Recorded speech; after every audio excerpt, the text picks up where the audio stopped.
Bapak Ibu, kita akan memulai doa pagi kita hari ini. Saya mempersilakan Bapak Ibu untuk mengambil waktu saat teduh.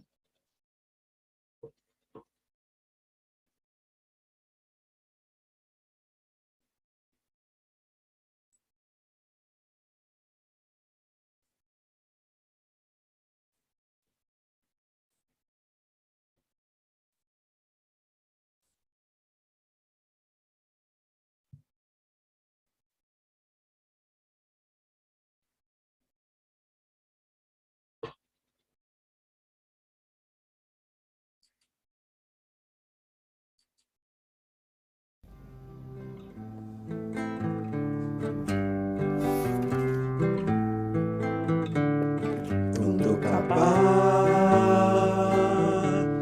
aku di sini menatap masa depan yang tak pasti, kegelisahan hatiku tak tahu arah yang ku tuju, pergumulan dan tantangan menghimpiku, sampai Tuhan menemukanku, nyatakan kasih-Nya yang ajaib bagiku,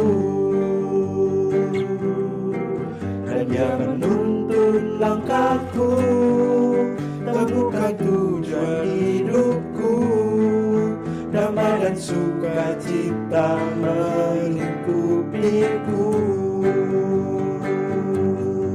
Sekarang ku mau hidup memuliakan-Mu, menceritakan kasih anugerah-Mu bagiku. Yesus, Engkaulah Tuhanku, tujuanku, teladanku.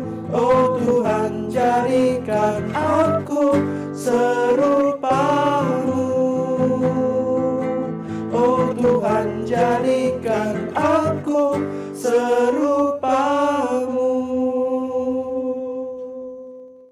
Kita masuk dalam doa. Bapa, kami mengasihi-Mu. Sebelum kami memulai seluruh aktivitas kami hari ini, kami mau datang ke hadapan-Mu, duduk di bawah kaki-Mu, mendengarkan firman Tuhan. Kiranya Engkau berkenan akan doa bagi kami hari ini. Tuhan, tolong hamba-Mu yang menyampaikan firman Tuhan. Tuhan juga tolong kami semua yang mendengarkan. Di dalam nama Tuhan Yesus, kami berdoa. Amin. Sebelum kita masuk dalam firman Tuhan, kita akan mendengarkan sebuah lagu pujian.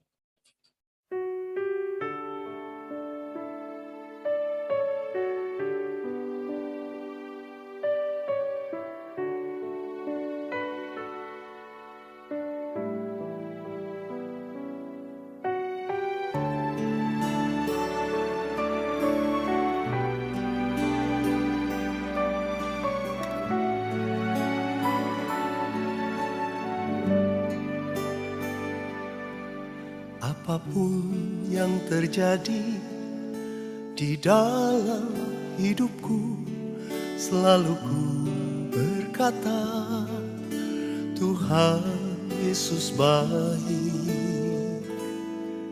Dalam segala hal yang terjadi, tetap ku berkata, Tuhan Yesus baik. Ku sembah Kau, ku sembah Kau, tak dapat ku membalas kasih-Mu. Ku sembah Kau, ku sembah Kau, Bapa. Ku rindu selalu menyenangkan-Mu.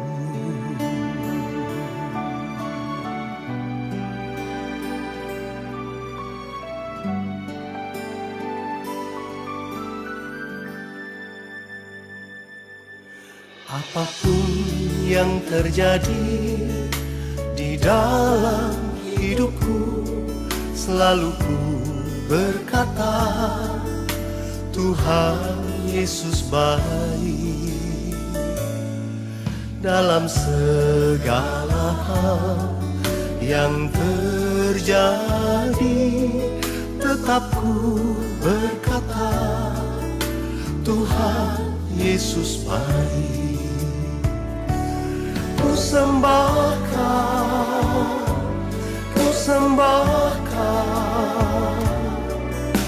tak dapat ku membalas kasih-Mu. Ku sembahkan Bapa, ku rindu selalu menyenangkan-Mu.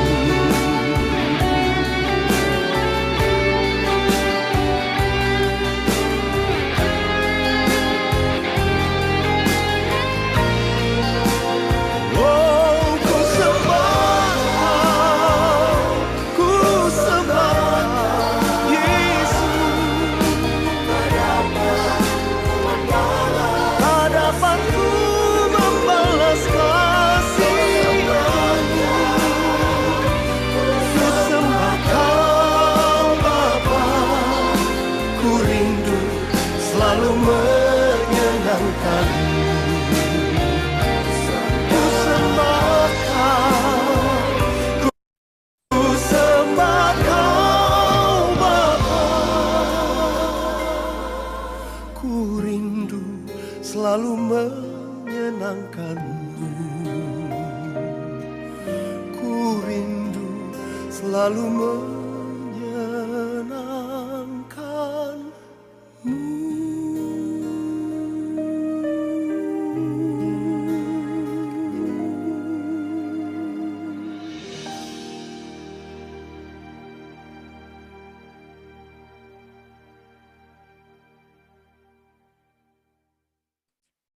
Shalom, selamat pagi Bapak Ibu Saudara. Kita sudah sampai di hari ke-25, masih di dalam tujuan yang ketiga dari hidup kita, yaitu kita diciptakan untuk menjadi serupa dengan Kristus. Di hari ke-25 ini kita membahas tema diubahkan melalui masalah. Ya. Kita diubahkan menjadi serupa dengan Kristus melalui masalah-masalah yang kita hadapi. Fokus firman Tuhan hari ini dari 2 Korintus 4 ayat 17. Sebab penderitaan ringan yang sekarang ini mengerjakan bagi kami kemuliaan kekal yang melebihi segala-galanya, jauh lebih besar daripada penderitaan kami. Seorang tokoh yang bernama Madame Guyon mengatakan, api penderitaanlah yang menghasilkan emas dari kesalehan.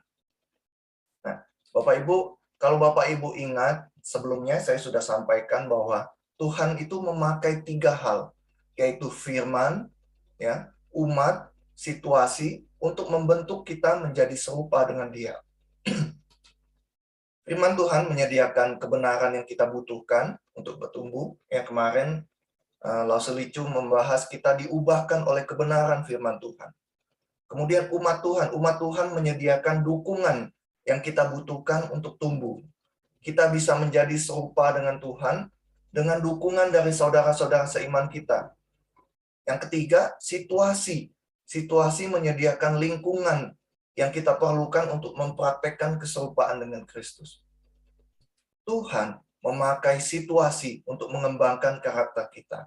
Dia memakai situasi lebih dari hal-hal yang lain untuk menjadikan kita serupa dengan Yesus. Bahkan dikatakan lebih dari dibandingkan kegiatan kita membaca Alkitab. Nah, mengapa demikian Bapak Ibu? Itu karena kita membaca Alkitab itu satu hari mungkin cuma 1 jam. Tetapi kita menghadapi situasi di sekitar kita 24 jam sehari. 24 jam kali 7 hari. Ya. Nah, Bapak Ibu, ada beberapa hal yang perlu kita mengerti tentang situasi atau masalah. Ya. Yang pertama adalah kita semua pasti akan menghadapi masalah, ya. Saya ulangi. Kita semua pasti akan menghadapi masalah. Tidak ada seorang pun yang tidak mengalami masalah dalam hidupnya. Itu perlu kita mengerti terlebih dahulu. Tuhan Yesus dalam Yohanes 16 ayat 33 berkata juga demikian. Semuanya itu kukatakan kepadamu supaya kamu beroleh damai sejahtera dalam aku. Dalam dunia kamu menderita penganiayaan. Dalam dunia itu kita mengalami kesusahan, ya, mengalami kesulitan, mengalami masalah. Tapi kuatkanlah hatimu, aku telah mengalahkan dunia. Dalam dunia kita menderita penganiayaan, mengalami kesusahan. Dia mengingatkan, Tuhan Yesus mengingatkan bahwa kita akan menghadapi masalah di dunia. Hidup ini adalah serangkaian masalah. Seringkali ketika kita menyelesaikan masalah yang satu, yang lain sudah menunggu. Masalah yang lain sudah menunggu. Memang tidak semua masalah besar, tapi dikatakan semuanya itu penting dalam proses pembentukan kita menjadi serupa dengan Dia. Rasul Petrus juga meyakinkan kita bahwa masalah itu adalah hal yang normal. Dia berkata dalam 1 Petrus 4 ayat 12, saudara-saudara yang kekasih, janganlah kamu heran akan nyala api siksaan yang datang kepadamu sebagai ujian. Seolah-olah ada sesuatu yang luar biasa terjadi atas kamu. Jadi, masalah itu adalah hal yang normal. Yang kedua, Bapak Ibu, Tuhan memakai masalah untuk menarik kita lebih dekat kepadanya. Alkitab berkata dalam Mazmur 34 ayat 19, Tuhan itu dekat kepada orang yang patah hati, dan Ia menyelamatkan orang-orang yang remuk jiwanya. Kalau kita perhatikan di dalam hidup kita, Bapak Ibu, pengalaman kita yang paling dalam dan akrab dengan Tuhan, biasanya justru terjadi dalam hari-hari kita yang paling gelap. Dalam penderitaanlah kita belajar menaikkan doa kita yang paling murni, yang paling tulus dan jujur kepada Tuhan. Seorang tokoh yang bernama Joni Eareckson Tada mengatakan begini, ketika hidup kita lancar, kita hanya mengetahui tentang Yesus, meniru Dia, mengutip perkataannya, berbicara tentang Dia. Namun, di dalam penderitaanlah kita akan mengenal Yesus. Joni Eareckson Tada ini bukan sekedar mengatakan demikian, Bapak Ibu ya. Dia tidak hanya berkata, oh di dalam penderitaanlah kita akan mengenal Yesus. Kalau Bapak Ibu tahu, nanti Bapak Ibu cari di internet ya. Joni Eareckson Tada ini lumpuh dari leher ke bawah dalam sebuah kecelakaan pada waktu dia masih muda. Sampai sekarang dia terus melayani Tuhan, memakai apa yang Tuhan percayakan kepadanya ya. Dia terus melayani Tuhan. Jadi kita itu bisa mengenal Tuhan justru di dalam penderitaan. Di dalam penderitaanlah kita akan mengenal Yesus lebih baik. Yang ketiga, Bapak Ibu, masalah memaksa kita untuk memandang dan bergantung kepada Tuhan. Masalah memaksa kita untuk memandang dan bergantung kepada Tuhan. Rasul Paulus berkata dalam 2 Korintus 1 ayat 9, bahkan kami merasa seolah-olah kami telah dijatuhi hukuman mati. Tetapi hal itu terjadi supaya kami jangan menaruh kepercayaan pada diri kami sendiri, tapi hanya kepada Allah yang membangkitkan orang-orang mati. Ya. Kita tidak akan pernah tahu bahwa Tuhanlah yang kita perlukan, kecuali ketika kita sampai pada suatu waktu di mana hanya Dialah yang kita miliki. Yang keempat, Bapak Ibu, tidak ada masalah yang dapat terjadi tanpa seizin Tuhan, ya. Tanpa izin Tuhan. Tidak ada masalah yang dapat terjadi tanpa izin Tuhan. Setiap hal yang terjadi kepada kita seorang anak Tuhan itu telah disaring Bapa, dan dia memakainya untuk kebaikan kita. Walaupun kadang setan dan orang lain memakainya untuk kejahatan. Pernyataan ini berarti kecelakaan yang menimpa kita pun sebenarnya adalah kejadian biasa dalam rencana Tuhan untuk kita. Segala sesuatu yang terjadi kepada kita itu mempunyai kepentingan rohani. Roma 8 ayat 28 dan 29 berkata demikian. Kita tahu sekarang bahwa Allah turut bekerja dalam segala sesuatu untuk mendatangkan kebaikan bagi mereka yang mengasihi Dia, yaitu bagi mereka yang terpanggil sesuai dengan rencana Allah. Sebab semua orang yang dipilihnya dari semula, mereka juga ditentukannya dari semula untuk menjadi serupa dengan gambaran anaknya, supaya ia, anaknya itu, menjadi yang sulung di antara banyak saudara. Bapak Ibu, kedua ayat yang saya kutip ini, itu paling banyak dikutip dan disalahpahami. Nah, untuk sepenuhnya memahami Roma 8 ayat 28 sampai 29 ini, kita harus merenungkannya bagian demi bagian, frasa demi frasa, ya. Yang pertama, kita tahu gitu ya. Kita tahu. Nah, kita tahu itu berarti pengharapan kita dalam masa sulit itu bukan didasarkan pada cara berpikir yang positif, mimpi atau optimisme belaka ya, tapi didasarkan kebenaran bahwa Tuhanlah yang mengendalikan segala sesuatu dan Ia mengasihi kita. Kemudian bahwa Tuhan turut bekerja. Bahwa Tuhan turut bekerja itu berarti hidup kita bukanlah serangkaian kebetulan, serangkaian nasib atau keberuntungan. Akan tetapi ada sebuah rencana besar. Histori atau sejarah adalah His story. Kisah Tuhan, kisahnya Dia. Tuhan yang memegang kendali. Dia tidak pernah membuat kekeliruan. Dia tidak pernah melakukan kesalahan. Karena Dia adalah Tuhan. Kemudian segala sesuatu itu berarti rencana Tuhan untuk kehidupan kita itu mencakup semua yang terjadi kepada kita. Bahkan hal-hal yang paling buruk sekalipun.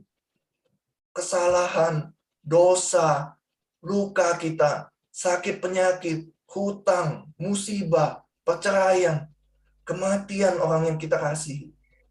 Semuanya itu tetap dapat membawa kebaikan dari hal yang paling buruk sekalipun. Dan Dia sudah membuktikannya juga, Bapak Ibu. Ketika Dia mengubah hal yang buruk itu di atas Kalvari. Yang berikut, Tuhan bekerja. Nah, itu artinya kejadian-kejadian dalam kehidupan kita itu bekerja bersama dalam rencana Tuhan. Semua itu bukan kejadian yang terpisah, melainkan saling tergantung dari suatu proses menjadikan kita serupa dengan Kristus. Bapak Ibu, istri saya suka membuat pempek ya. Dan untuk membuatnya itu memerlukan daging ikan tenggiri, sagu, telur, garam, dan gula. Kalau Bapak Ibu bayangkan ya, kalau Bapak Ibu, saya bayangkan ya, kalau saya itu memakan daging ikan tenggiri mentah gitu ya, begitu saja. Tentu rasanya nggak enak gitu ya. Kalau kita makan sagu itu begitu saja, telur atau garam atau gula gitu, begitu saja kita makan, tentu rasanya tidak enak. Tapi kalau semuanya itu, bahan itu dicampur, kemudian dibuat pempek, semua bahan-bahan itu akan menjadi enak gitu ya. Nah, jika kita menyerahkan kepada Tuhan semua pengalaman kita yang tidak enak dan tidak menyenangkan tersebut, Dia akan mencampur semuanya untuk kebaikan kita. Untuk mendatangkan kebaikan kemudian ya, untuk mendatangkan kebaikan bagi kita.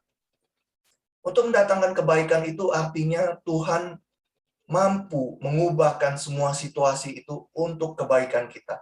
Nah, Bapak Ibu, Tuhan itu adalah spesialis dalam mendatangkan kebaikan dari semua kejahatan.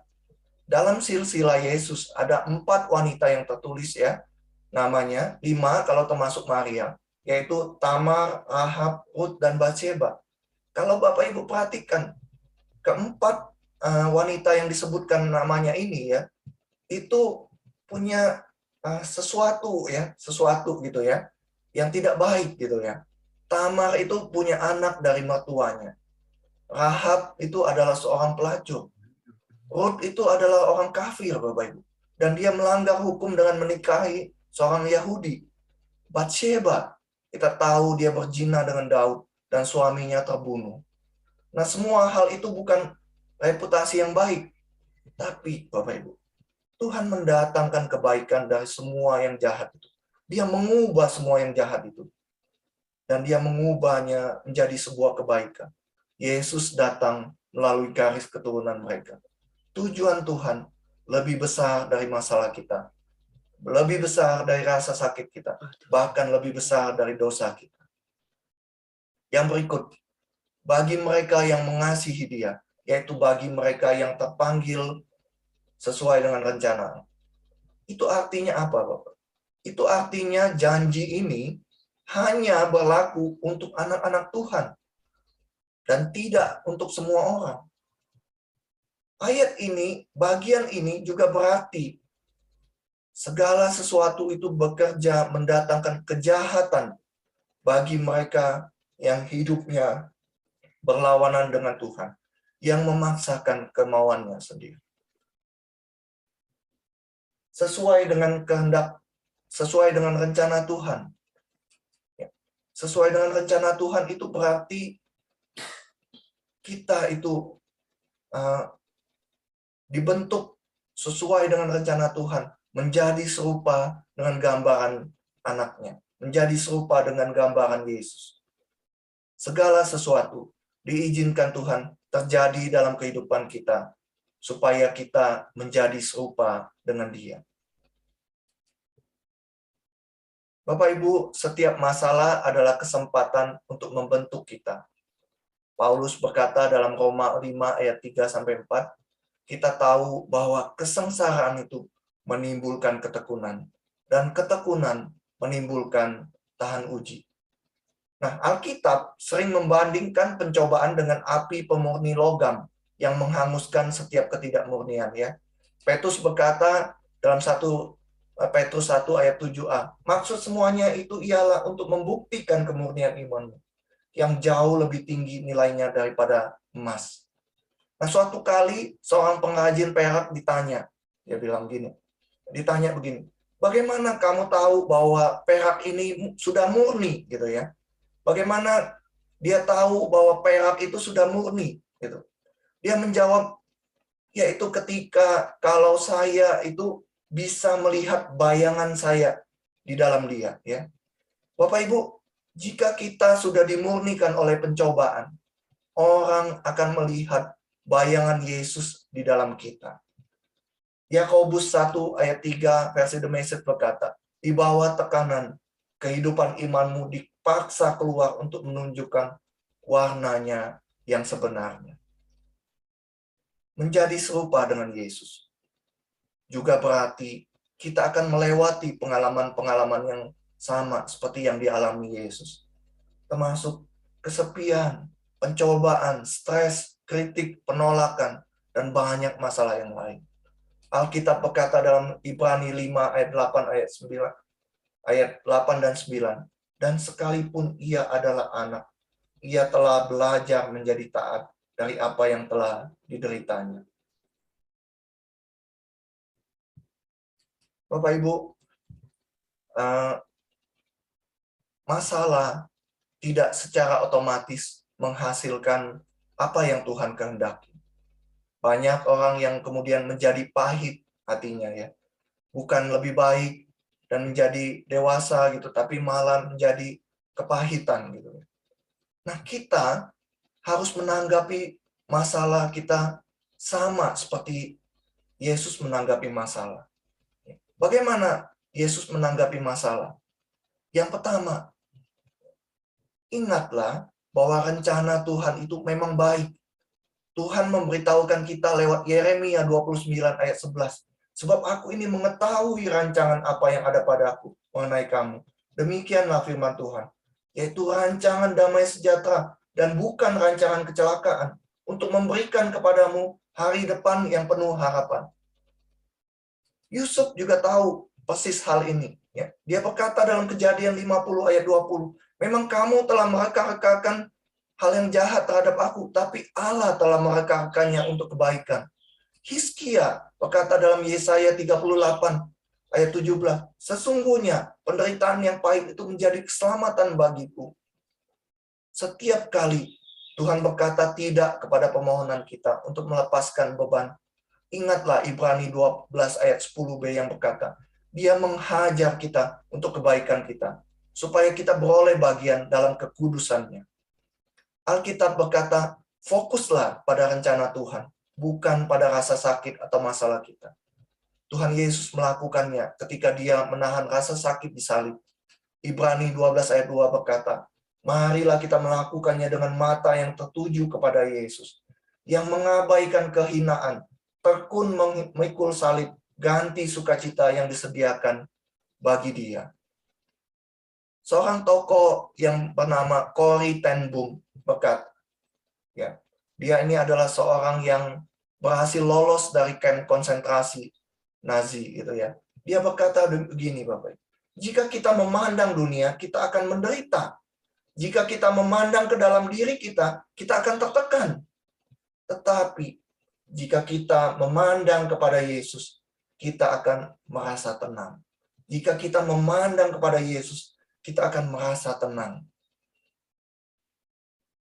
Hal lain yang bisa kita lakukan di dalam menghadapi masalah adalah mengingat bahwa rasa sakit kita itu hanya bersifat sementara, tetapi upahnya melebihi atau bersifat kekal. Paulus berkata, penderitaan ringan yang sekarang ini mengerjakan bagi kita kemuliaan kekal. Kita juga tidak boleh menyerah kepada pemikiran jangka pendek, tapi tetap berfokus pada hasil akhir. Roma 8 ayat 17-18 berkata, jika kita menderita bersama-sama dengan Dia, kita juga akan dipermuliakan bersama-sama dengan Dia. Hal kedua yang dikatakan Alkitab tentang bagaimana menanggapi masalah seperti Yesus adalah bersukacitalah dan bersyukurlah. Alkitab mengajarkan kita dalam 1 Tesalonika 5 ayat 18, mengucap syukurlah dalam segala hal, sebab itulah yang dikehendaki Allah di dalam Kristus Yesus. Nah, mungkin Bapak Ibu ketika kita mendengar ayat ini, mungkin ada di antara kita yang berkata, bagaimana mungkin kita mengucap syukur dalam segala hal? Nah, Bapak Ibu, kita harus perhatikan ayat ini ya. Tuhan memerintahkan kita untuk mengucap syukur dalam segala hal, Bapak Ibu. Dalam segala keadaan. Dan bukan untuk segala hal, untuk segala keadaan. Ya, Tuhan tidak menghendaki kita untuk bersyukur atas kejahatan, dosa, penderitaan, atau konsekuensi-konsekuensi yang menyakitkan kita di dunia ini. Akan tetapi, Dia menghendaki kita untuk bersyukur kepadanya. Ya, di dalam segala hal. Dia akan memakai masalah kita untuk menggenapi tujuan-tujuannya. Alkitab berkata dalam Filipi 4 ayat 4, bersukacitalah senantiasa di dalam Tuhan, Bapak Ibu. Bukan bersukacita untuk rasa sakit kita, tapi bersukacita di dalam Tuhan. Tidak peduli apapun yang terjadi, kita tetap dapat bersukacita di dalam Tuhan. Kita dapat bersukacita, mengucap syukur untuk kasih Tuhan, pemeliharaan Tuhan, hikmat dan kuasa dan kesetiaan Tuhan. Yesus berkata di dalam Lukas 6 ayat 23, bersukacitalah pada waktu itu dan bergembiralah, sebab sesungguhnya upahmu besar di surga. Kita dapat bersukacita karena mengetahui bahwa Tuhan tetap menyertai kita di dalam kesakitan kita. Kita bukan melayani Tuhan yang jauh dan tidak akrab, yang dengan ogah-ogahan, dengan muka yang kecut gitu ya, memberikan kata-kata klise bagi kita. Tapi Tuhan itu adalah Tuhan yang masuk dalam penderitaan kita. Tuhan tidak pernah meninggalkan kita sendiri. Hal yang ketiga, Bapak Ibu, yang dikatakan Alkitab mengenai bagaimana menanggapi masalah seperti Yesus adalah kita atau Tuhan Yesus menolak untuk menyerah. Ya, kita harus bersabar dan bertekun. Alkitab berkata dalam Yakobus 1 ayat 3 dan 4, sebab kamu tahu bahwa ujian terhadap imanmu itu menghasilkan ketekunan. Mencoba menghindari atau lari dari kesulitan hidup itu seperti mengambil jalan pintas, Bapak Ibu. Jalan pintas yang sebenarnya akan berakhir dengan rasa sakit yang lebih buruk. Kalau kita memahami proses ini adalah untuk kebaikan kita, maka kita akan bersabar gitu ya. Kita akan bertekun gitu. Kita tahu proses ini adalah untuk perkembangan karakter kita. Kalau kita tahu akan hal ini, Bapak Ibu, kita akan menaikkan lebih sedikit doa, minta penghiburan, minta kelepasan, minta kenyamanan. Tapi kita akan berdoa lebih banyak, minta pembentukan. Minta Tuhan memakai hidup kita, memakai kita untuk menjadi serupa dengan Yesus. Kita tahu bahwa kita jadi lebih dewasa ketika kita mulai bisa melihat tangan Tuhan dalam situasi hidup yang kacau, yang membingungkan dan kelihatannya tanpa arti. Jika kita sedang menghadapi masalah sekarang ini, jangan bertanya, mengapa aku ya Tuhan? Tapi bertanyalah, apakah yang Engkau ingin aku pelajari ya Tuhan? Kemudian percayalah kepada Tuhan, dan teruslah lakukan apa yang benar. Ibrani 10 ayat 36 berkata, sebab kamu memerlukan ketekunan, supaya sesudah kamu melakukan kehendak Allah, kamu memperoleh apa yang dijanjikan Tuhan. Bapak Ibu, jangan menyerah, tetapi teruslah bertumbuh. Saya akan simpulkan semuanya ini, Bapak Ibu, ya. Beberapa hal tentang situasi atau masalah. Kita semua pasti akan menghadapi masalah. Tuhan memakai masalah untuk menarik kita lebih dekat kepadanya. Masalah memaksa kita untuk memandang dan bergantung kepada Tuhan. Dan tidak ada masalah yang dapat terjadi tanpa izin Tuhan. Kita harus menanggapi masalah seperti Yesus. Ingat bahwa rencana Tuhan itu memang baik buat kita. Bersukacitalah dan bersyukurlah. Dan kita juga harus menolak untuk menyerah. Bapak Ibu, sewaktu saya menyiapkan bagian ini, saya teringat kepada seorang teman kami ya. Nah, dia itu belum lama percaya Yesus dan memberikan dirinya dibaptis. Teman kami ini mulai rajin beribadah bersama anak-anaknya ke gereja asal kami di Jakarta. Nah, sewaktu dia mulai bertumbuh dalam iman, tiba-tiba masalah datang ya. Anak buah suaminya itu membawa kabur uang perusahaan hampir 2 miliar. Usaha suaminya hancur berantakan. Mereka dikejar-kejar debt collector gitu ya. Dan kemudian dimintai juga pertanggungjawaban oleh customer mereka. Ruko tempat kantor mereka, mobil, apartemen, rumah tinggal mereka harus mereka jual. Nah, karena kami cukup dekat, sang istri berkata kepada saya, dia bilang, mengapa jadi seperti ini kok? Dia bilang, saya baru percaya Tuhan dan sedang semangat-semangatnya melayani Tuhan. Apa Tuhan tidak peduli dengan saya? Mengapa Tuhan izinkan hal ini terjadi kepada saya? Jujur, waktu teman saya itu bertanya seperti itu kepada saya sempat diam dan tidak bisa menjawab. Saya berdoa dalam hati, Tuhan, bagaimana ini saya harus menjawabnya? Bagaimana saya harus menjawabnya ya Tuhan? Kemudian Tuhan memberikan saya hikmat untuk menjawabnya. Saya berkata kepada dia begini, pemikiran dia itu justru terbalik. Saya katakan demikian. Mengapa saya katakan demikian? Saya katakan pada dia, dalam kemahatauan Tuhan, dia tahu segala sesuatu. Dia tahu yang akan terjadi. Dan dia tahu bahwa cicit sekeluarga itu akan mengalami hal ini. Sebelum kamu mengalami hal ini, dia sudah mempersiapkan kamu terlebih dahulu. Dia memberikan kamu anugerah untuk mengenal Tuhan terlebih dahulu. Tuhan memberikan anugerah supaya kamu bisa percaya Tuhan terlebih dahulu. Supaya apa? Supaya kamu punya kekuatan untuk menanggung semua masalah. Bayangkan kalau kamu mengalami semua hal itu tanpa kekuatan atau pertolongan dan penyertaan Tuhan. Apa yang akan kamu alami kalau kamu tidak mengenal Tuhan? Tuhan tidak pernah meninggalkan kamu. Sampai detik ini, kamu sekeluarga juga masih Tuhan sertai, masih Tuhan tolong, masih Tuhan jaga. Sampai detik ini, Tuhan juga tidak pernah meninggalkan kita, Bapak Ibu. Kita masuk dalam bagian refleksi atau doa pribadi.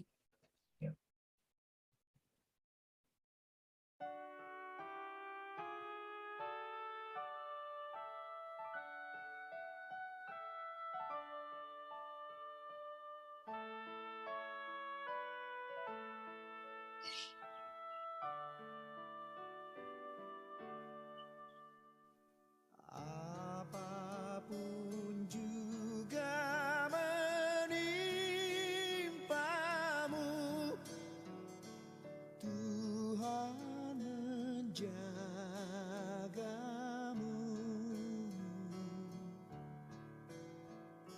Naungan kasih-Nya pelindungmu,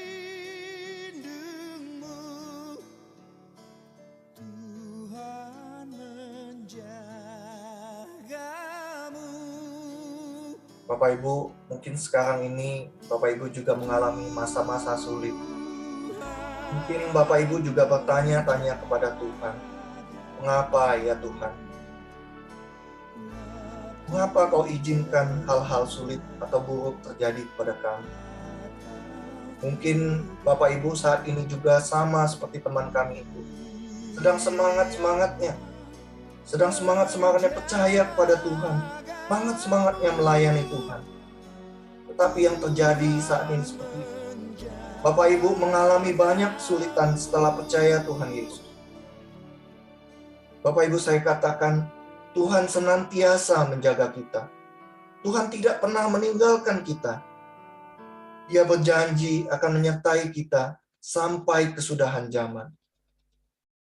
Dia juga berjanji akan memberikan damai sejahtera yang melampaui segala akal, yang tidak sama dengan yang diberikan oleh dunia. Bapak Ibu, ada suatu tujuan di balik setiap masalah, yaitu membentuk kita menjadi serupa dengan Kristus. Dia turut bekerja dalam segala sesuatu untuk mendatangkan kebaikan bagi mereka yang mengasihi Dia, yaitu bagi mereka yang terpanggil sesuai dengan rencana. Bapa di surga, terima kasih untuk kebenaran firman Tuhan pagi hari ini. Kami bisa melihat bahwa Engkau mengizinkan masalah terjadi di dalam hidup kami untuk membentuk kami menjadi serupa dengan Kristus. Ampuni kami ya Tuhan, kami seringkali mempertanyakan Engkau, mempertanyakan mengapa kami harus menjalani masa-masa yang sulit, masa-masa yang tidak enak bagi kami. Tapi firman Tuhan sekali lagi menjelaskan bahwa Tuhan tidak pernah meninggalkan kami. Tuhan turut bekerja dalam segala sesuatu untuk mendatangkan kebaikan bagi kami. Tolong kami ya Tuhan, untuk senantiasa bersuka cita, mengucap syukur di dalam segala hal. Karena kami tahu bahwa semuanya itu adalah untuk mengembangkan karakter kami, supaya kami menjadi serupa dengan Kristus. Terima kasih Tuhan. Di dalam nama Tuhan Yesus kami berdoa. Amin. Bapak Ibu, kita akan menaikkan beberapa pokok doa. Yang pertama, kita tetap berdoa untuk dunia dan Indonesia ya. Kita buka suara bersama-sama dan Bapak Ibu juga boleh mengaminkannya ya. Bapak di surga, terima kasih, kami juga berdoa untuk beberapa pokok doa. Terima kasih untuk hak istimewa ini, kami boleh menaikkan pokok-pokok doa kami, Tuhan. Tuhan, kami mengingat terus untuk keadaan kondisi dunia saat ini, dan untuk kondisi bangsa Indonesia juga.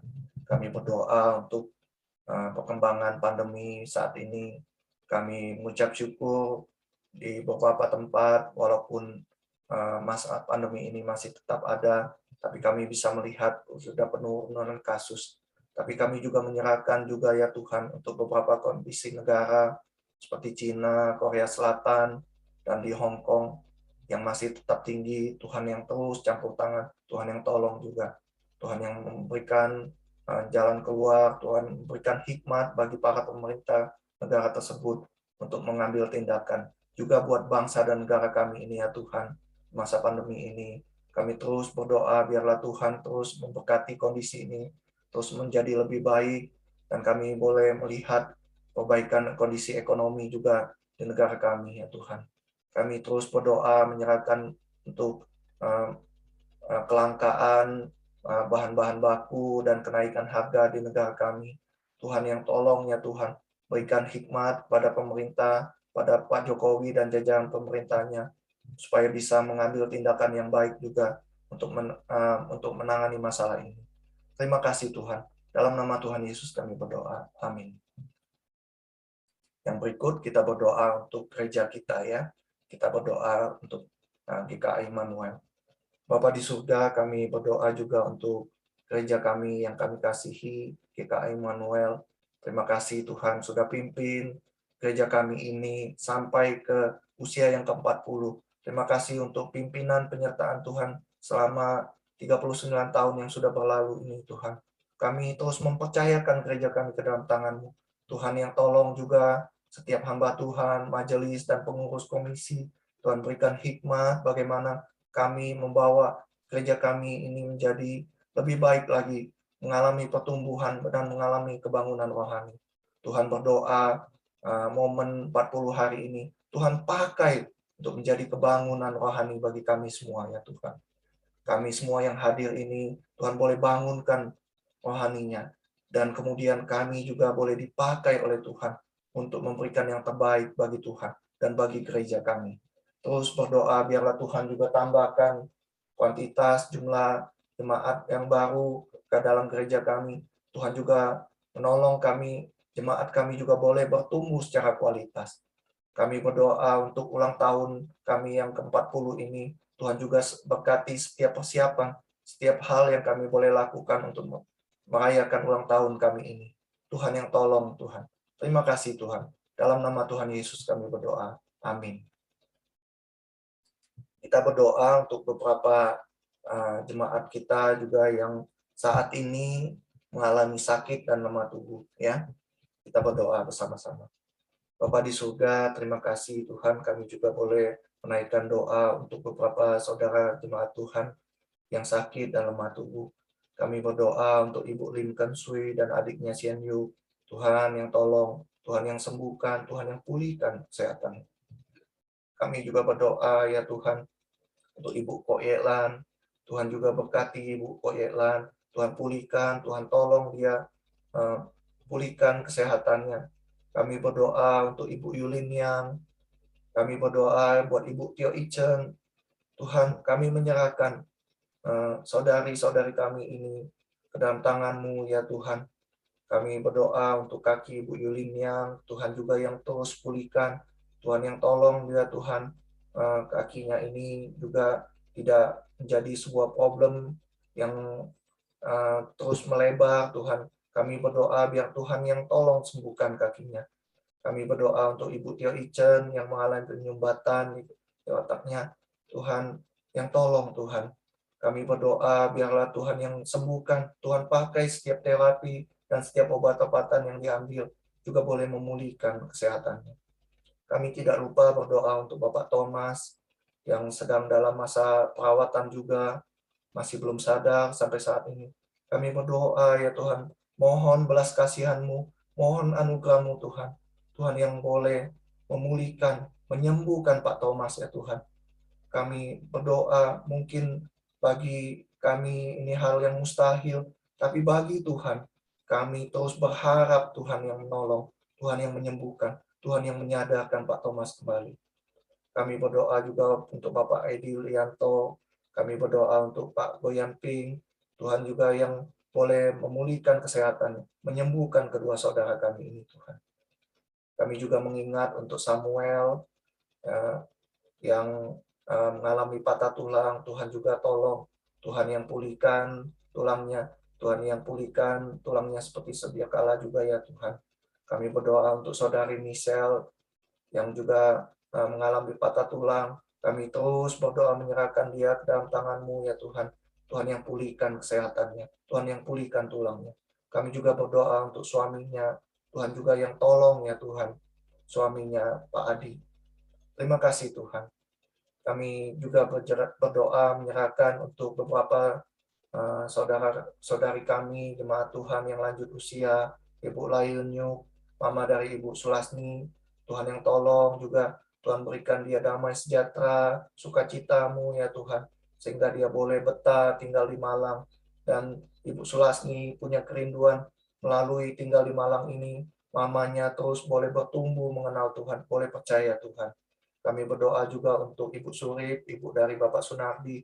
Kami terus berdoa, Tuhan yang tolong, Tuhan yang berikan damai sejahtera, sukacitamu ya Tuhan, supaya dia juga boleh mengalami masa tua, menjalani masa tuanya dengan lebih baik. Kami berdoa untuk Pak Sutrisno dan Pak Santoso. Kami berdoa biarlah Tuhan terus memulihkan kesehatan. Tuhan yang tolong kedua Bapak saudara kami ini boleh dipulihkan kesehatannya. Kami tidak lupa juga berdoa untuk menyerahkan Denis, ya Tuhan, minggu ini dia dan papanya akan melarung abu dari mamanya di Surabaya. Tuhan juga tolong biarlah proses ini boleh berjalan dengan baik. Tuhan yang terus hiburkan dan kuatkan Denis dan papanya. Tuhan tolong mereka melewati masa-masa kedukaan ini. Kami juga berdoa menyerahkan untuk Pak Sunardi yang mengalami pergumulan juga ekonomi. Tuhan yang tolong berkati.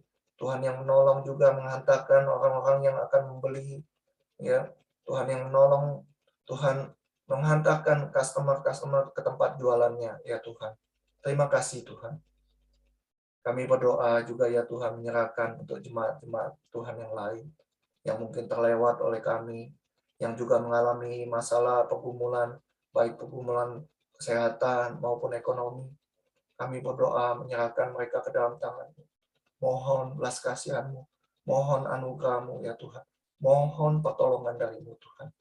Terima kasih Tuhan. Bapa di surga, itulah pokok-pokok doa yang kami boleh naikkan. Kiranya Tuhan berkenan menjawab dan mengabulkannya. Terima kasih Tuhan. Kami akan mengakhiri doa pagi kami ini dengan menaikkan doa yang Engkau ajarkan. Bapa kami yang di surga, dikuduskanlah nama-Mu. Datanglah kerajaan-Mu, jadilah kehendak-Mu di bumi seperti di surga. Berikanlah kami pada hari ini makanan kami yang secukupnya, dan ampunilah kami akan kesalahan kami, seperti kami juga mengampuni orang yang bersalah kepada kami. Dan janganlah membawa kami ke dalam pencobaan, tetapi lepaskanlah kami daripada yang jahat. Karena Engkaulah yang empunya kerajaan dan kuasa dan kemuliaan sampai selama-lamanya. Amin. Doa pagi selesai, silakan Bapak Ibu mengambil saat teduh.